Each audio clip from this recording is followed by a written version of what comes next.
dia, oitavo ano. Vamos dar continuidade às explicações. Paramos no capítulo 3, onde eu corrigi, passei exercício do livro, no caderno e tudo mais. Agora vamos para o capítulo 4, tá? Na página 100, vou explicar para vocês sobre a grande sociedade global, tá? Junto com essa explicação, vão alguns slides para vocês irem acompanhando. Se vocês quiserem, peguem o livro, tá? Vamos lá. Primeiro eu vou explicar para vocês o que é globalização, certo? Globalização é a interação, né, política, econômica e cultural entre os países, tá bom? E ela se intensifica cada vez mais com o avanço da tecnologia e com o avanço dos transportes, com os meios de comunicação. Se você for parar para analisar, se a integração política, econômica e cultural, ela aconteceu há muitos anos atrás. Desde o período das grandes navegações, por exemplo, que já ocorre esse processo de globalização. Claro, né, que com o avanço da tecnologia ficou cada vez mais intensificado e muito mais evidente. Você pegar, por exemplo, a evolução do processo de globalização, certo? Quando se viu a necessidade de países levarem mão de obra, né, para sua colônia, para poder explorar aquele determinado lugar, automaticamente você introduz uma cultura, um hábito, um costume, uma tradição, uma religião. Se você pegar, por exemplo, nós Brasil, né? Quando os negros vieram para o território brasileiro, os africanos, por exemplo, eles trouxeram o candomblé. Não é uma religião típica do território brasileiro, ela foi introduzida pelos negros, certo? A capoeira, até mesmo a própria religião católica, né? Já que ela foi introduzida pelos europeus.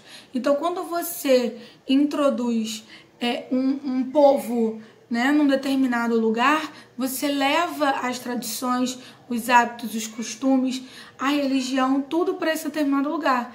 E esse processo de expansão, né, das metrópoles em busca de novas colônias fez com que a globalização ficasse cada vez mais intensa.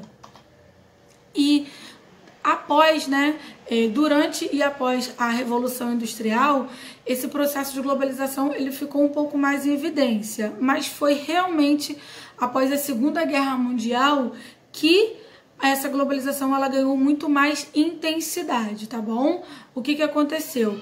Após a Segunda Guerra Mundial, mais efetivamente, né, após a Guerra Fria, você bota aí em 1991, com o surgimento do neoliberalismo, que essa globalização ela veio a ganhar muito mais ênfase, muito mais importância no cenário mundial. E todo esse avanço da tecnologia proporcionou, por exemplo, modificações em todas as cidades, em todos os lugares do mundo. Quando você introduz algo, como por exemplo a informática, a internet, te proporciona a saber coisas que acontecem no mundo inteiro, certo? O avanço, por exemplo, dos meios de comunicação, o avanço dos meios de transporte faz com que você alcance o seu objetivo com muito mais rapidez. Se você pegar, por exemplo, há anos atrás, o principal meio de comunicação que existia era a carta, né, o correio. Aí você mandava uma carta e tinha que esperar a resposta. Hoje, com o avanço da internet, a gente sabe quase que instantaneamente o que está acontecendo em qualquer lugar do globo. E existem algumas fases dessa globalização. Vamos lá. A primeira fase da globalização. Você pega essa primeira fase no período das grandes navegações, tá? Até a primeira Revolução Industrial.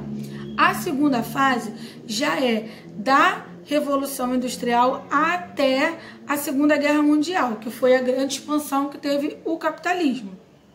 A terceira fase foi após essa Revolução Industrial e até a queda do Muro de Berlim, até a queda do socialismo, onde realmente se extinguiu esse sistema político-econômico. E a terceira fase, a quarta fase é a que nós estamos, que é esse mundo pós Guerra Fria, onde o neoliberalismo, né, a partir da década de 90, ele começa a ganhar grande importância no cenário econômico mundial, tá bom? E eu vou explicar um pouquinho para vocês, durante o mundo bipolar, como que ficou o processo de globalização. Vamos lá. Na época do mundo bipolar, o mundo era dividido. Ou era capitalismo ou era socialismo, certo? Ou você seguia, né, os Estados Unidos ou você seguia a antiga União Soviética. O que aconteceu? Durante esse período, a globalização ela teve um entrave, ela ficou travada, ela não conseguiu alcançar o seu objetivo. Por quê? Porque os países eles só conseguiam obter trocas comerciais se fossem do mesmo sistema político-econômico. Se fosse de sistema político-econômico oposto, não tinha troca comercial. Por exemplo, um país capitalista só podia ter trocas comerciais com um país capitalista, jamais com um país socialista e vice-versa, tá? E foi após, né, o fim da Guerra Fria, o fim da antiga União Soviética se desmembrou e com a queda, né, do Muro de Berlim, você pega que o capitalismo ele começou a entrar cada vez mais em evidência, ele ganhou força, que foi com o fim da Guerra Fria que surgiu o que eles chamam de neoliberalismo econômico. O capitalismo ele começou a ganhar muito mais ênfase.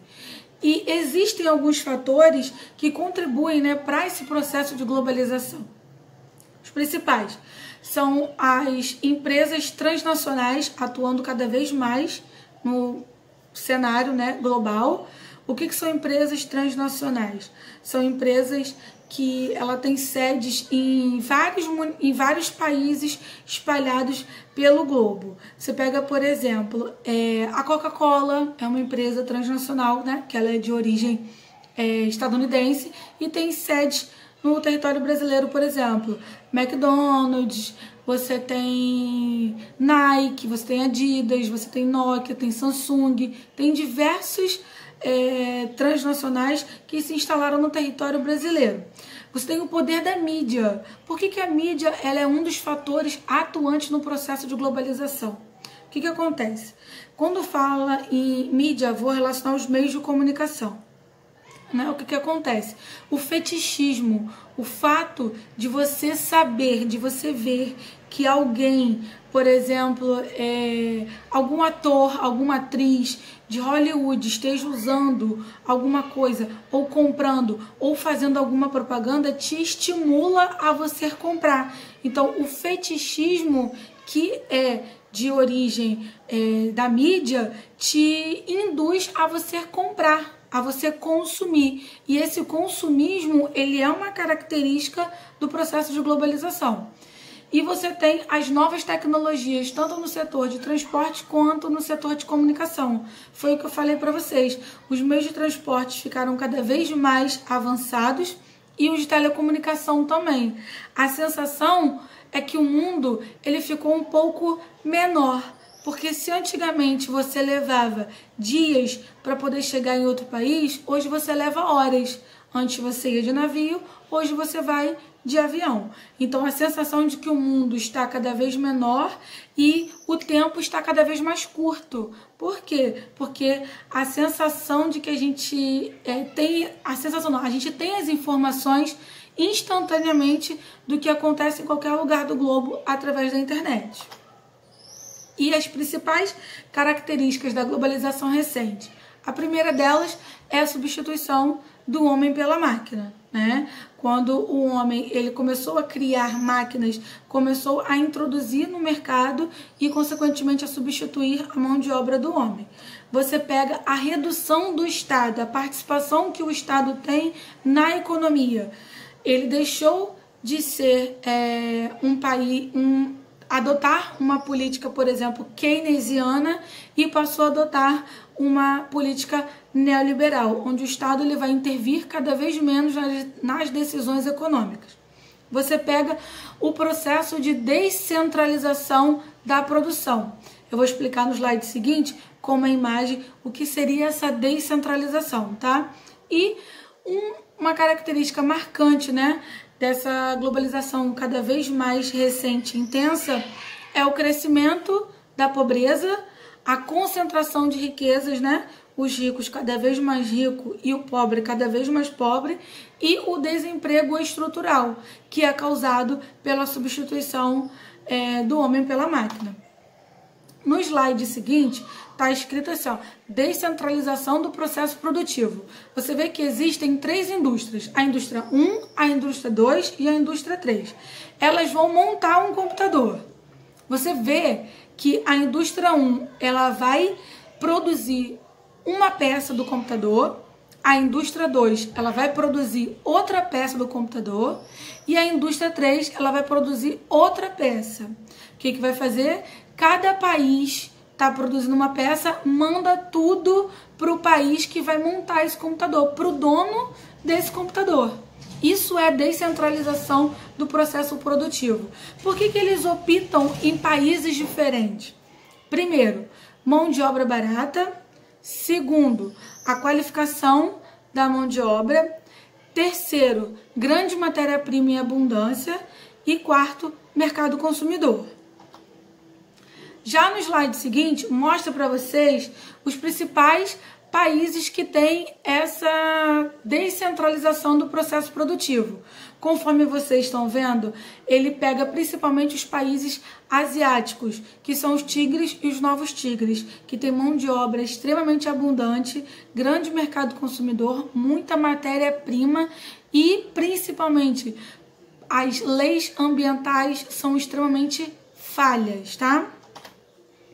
Em função de toda essa má distribuição da riqueza, por exemplo, que é gerada pela globalização, acontece o que eles chamam de analfabetismo tecnológico. O que isso quer dizer?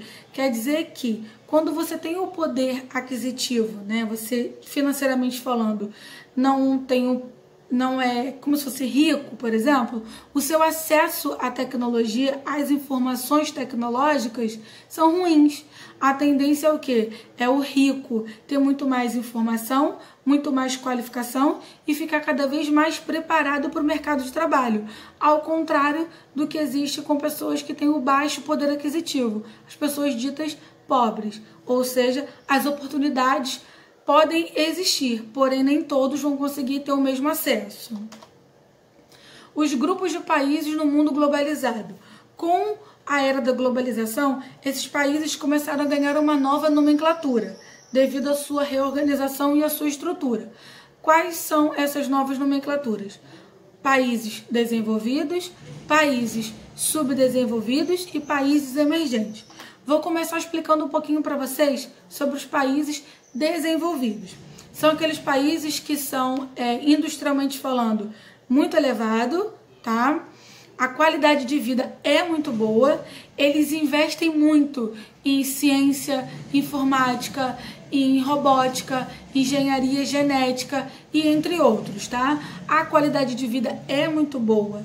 O índice de desenvolvimento humano tende a ser elevado, tá? Só que eles ainda enfrentam problemas que são comuns nos países pobres, como violência urbana, pobreza, desemprego e entre outros. Já os países, os principais países desenvolvidos, eu vou botar o do continente americano, botei os Estados Unidos, mas também tem o Canadá. No continente asiático eu botei o Japão. Já no continente europeu eu peguei alguns países da Europa Ocidental. Peguei Alemanha, França, Noruega e Dinamarca, mas existem outros, como Portugal, como Itália, tá? Entre outros que fazem parte da Europa Ocidental. Já os países emergentes, industrialmente falando, eles já são classificados como os países industriais. Tem o seu parque industrial elevado, porém, o seu lado social não conseguiu acompanhar esse desenvolvimento. Ou seja, as baixas expectativas de vida, alta taxa de natalidade. Você pega, por exemplo, eles têm, por exemplo, a renda per capita não é elevada. E o que acontece? O índice de desenvolvimento acaba não sendo alto, acaba ficando médio, que é a qualidade de vida dessa população. Muitos deles não têm acesso à educação de qualidade, a saúde é precária, a taxa de longevidade não é alta, tá? São algumas características, por exemplo, dos países emergentes. Aí tem um mapa, eu peguei o mapa do Mapa Mundi, tá? Esses que estão em destaque com a cor azul são os países emergentes. No continente americano, nós temos 2, Brasil e México. No continente africano, nós temos somente a África do Sul. Já no continente asiático, a gente tem vários. Vou dar alguns exemplos, como Índia, China, vários países dos tigres asiáticos, tá bom? São os principais países emergentes do mundo. E a maioria desses países, eles possuem tecnologia própria, eles conseguem se manter. Porém, dependendo de qual ramo eles estão seguindo, eles precisam ainda importar essa tecnologia, ou seja, comprar essa tecnologia de outros países. Mas, devido a todo esse desenvolvimento tecnológico que eles têm, eles conseguiram aprimorar, por exemplo, introduzir toda essa tecnologia na atividade agropecuária e na produção de energia, tá? Eu vou falar sobre os principais grupos de países emergentes. São eles os BRICS, tigres asiáticos e os novos tigres asiáticos. Começando pelos BRICS, formado por Brasil, Rússia, Índia, China e África do Sul. Esses países, eles iniciaram o seu processo econômico, ficou muito mais intenso entre a década de 50 e a década de 70, quando eles começaram a investir no setor industrial, tá bom? E, claro, abrindo suas portas para o mercado exterior, né? Atraindo empresas transnacionais para o seu território. Vou focar especificamente na Rússia e na China, tá?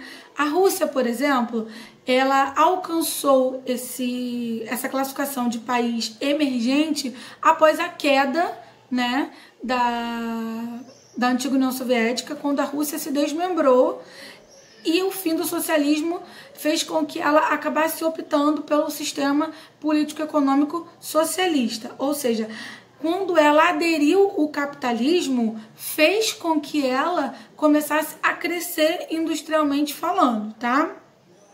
Já a China, ela só começou a mudar as suas reformas, né, dentro do seu país quando o Deng Xiaoping ele entrou no poder. O que ele fez?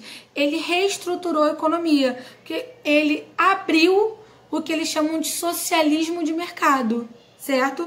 A China, ela não deixou de ser socialista.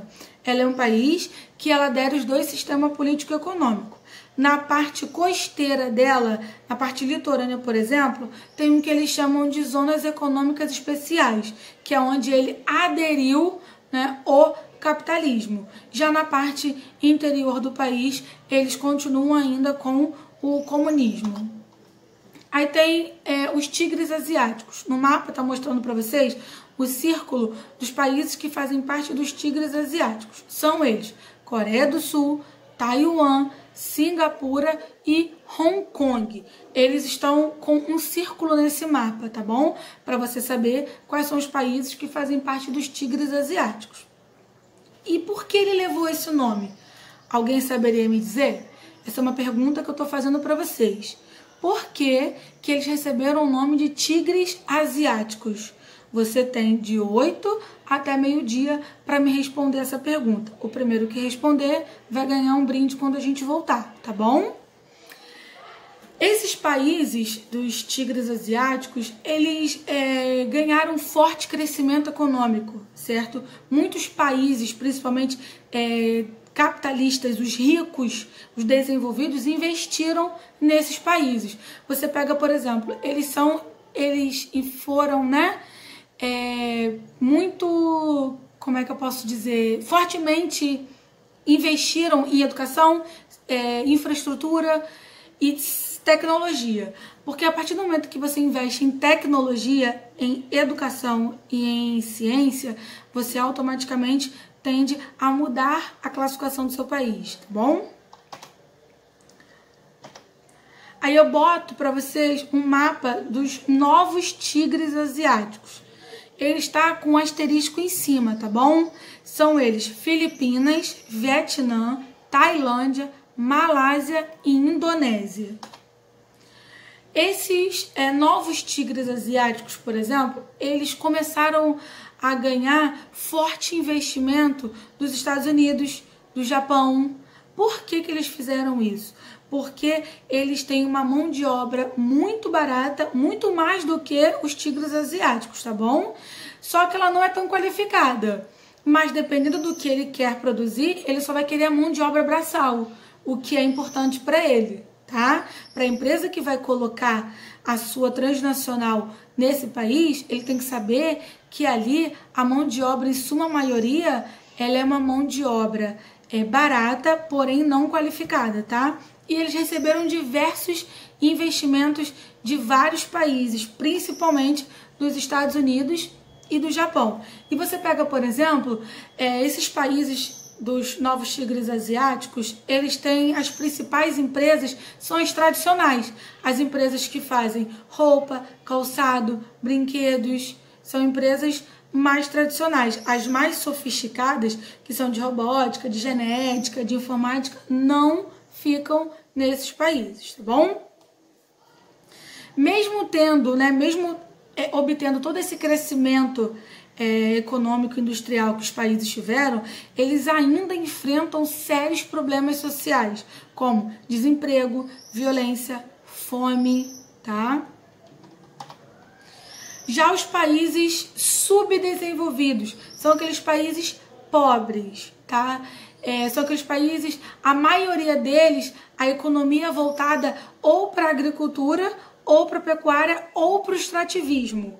Então pode ser ele extrativismo mineral, pode ser vegetal, e é comum, né? A sociedade ela é marcada por uma desigualdade social profunda.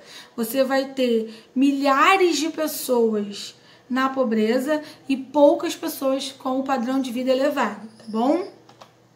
Aí eu botei uma classificação dos principais países que são subdesenvolvidos. E do lado eu botei a posição deles no IDH.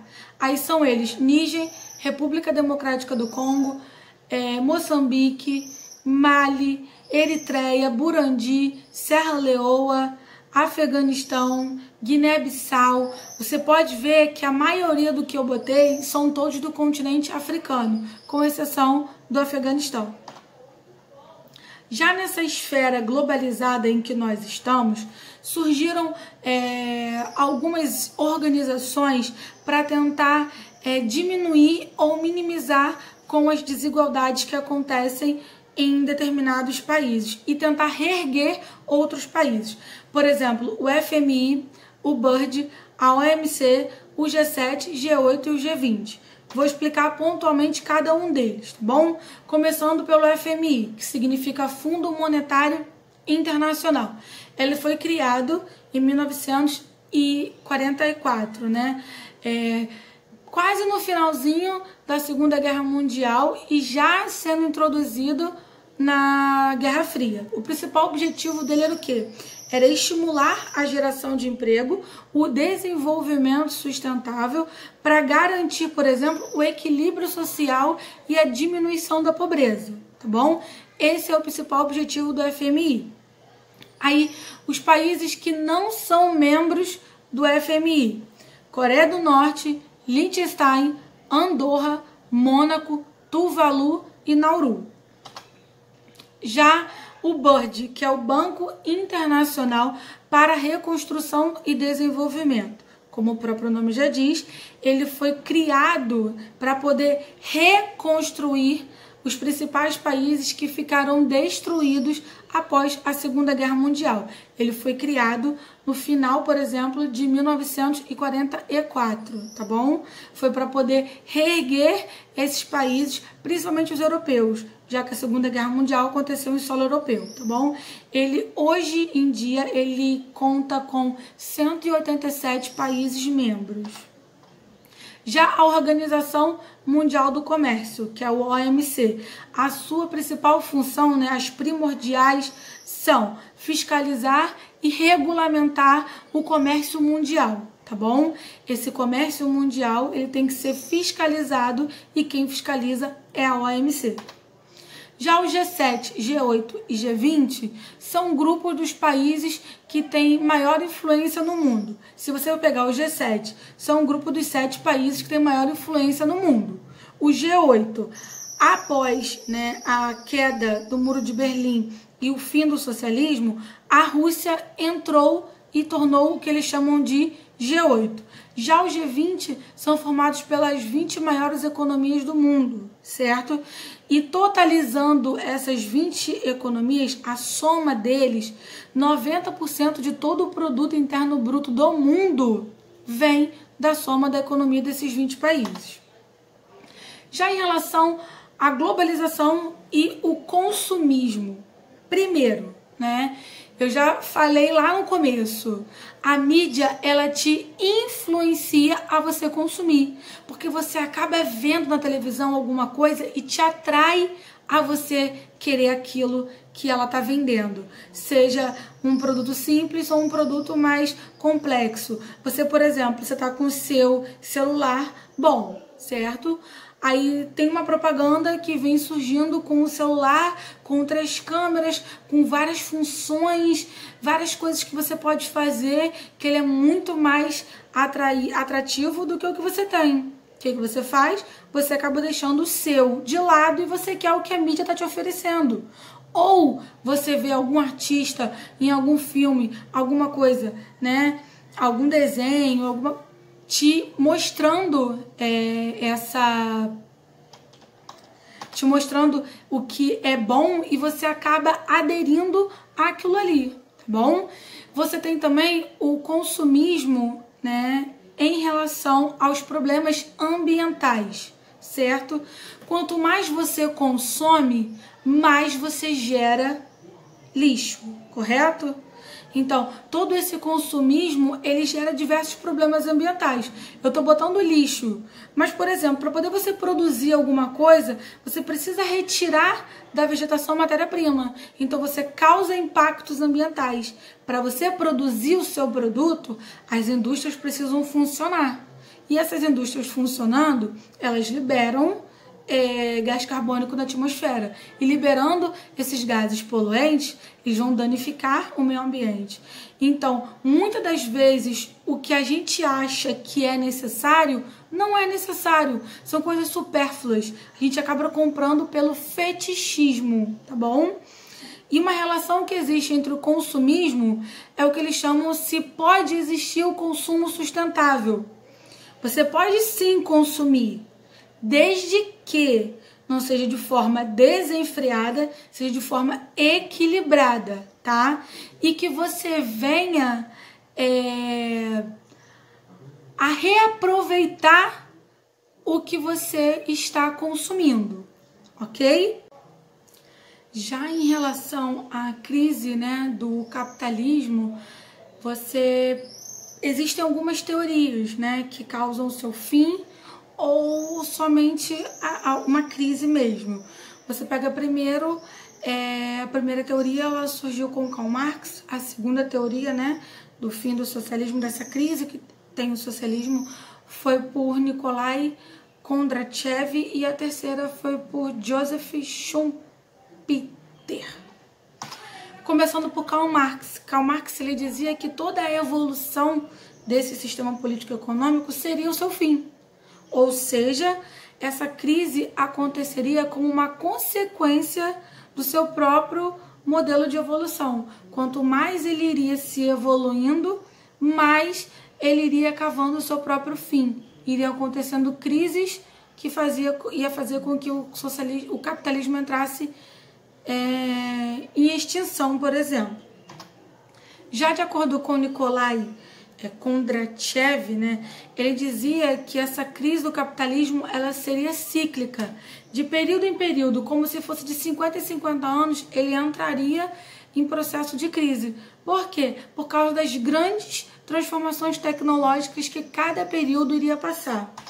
Já o Joseph Schumpeter, ele aperfeiçoou essa teoria do Nikolai. Aperfeiçoou como? Ele aperfeiçoou dizendo que essas crises, para poder o país sair dessa crise, na verdade, não entrar em colapso o seu sistema capitalista, ele teria que tem um estágio de equilíbrio entre a expansão do capitalismo e a necessidade desse capitalismo, tá bom? Como que ele teria que entrar em equilíbrio? Ele teria que alterar suas formas de condição para que esse equilíbrio fosse almejado. Já a crise atual e os seus desdobramentos, né, a crise atual do capitalismo, eu vou pegar de 2008 e 2009, que são as mais recentes, tá?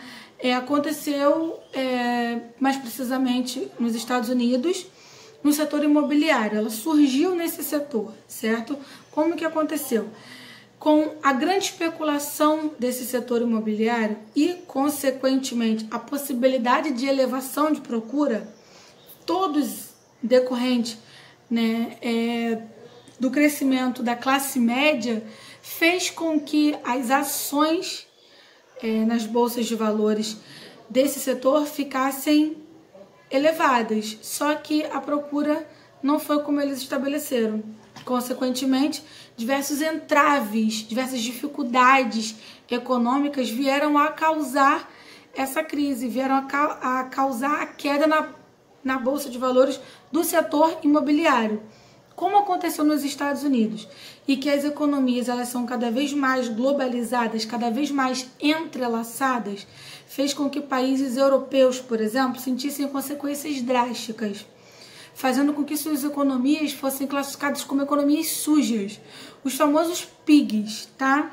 São eles: Portugal, Itália, Irlanda, Grécia e Espanha. De todos esses países que eu citei, a Grécia foi o que ficou em piores condições, fazendo com que, por exemplo, ela fosse cogitada a possibilidade de ser expulsa da União Europeia, uma vez que o seu processo de falência, né, o país estava em falência, as empresas estavam sendo fechadas, o setor público, né, estava cada vez mais encontrando dificuldades.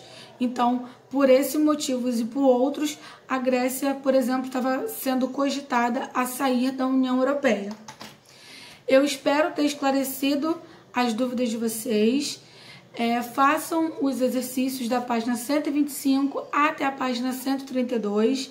Se tiver alguma dificuldade, estou à disposição. Pode entrar em contato por WhatsApp, por e-mail, que eu vou ajudar vocês, tá? Beijos, fiquem com Deus. Não esqueçam de responder a pergunta que eu passei, hein? De 8 a meio-dia. O primeiro vai ganhar um brinde. Fica com Deus.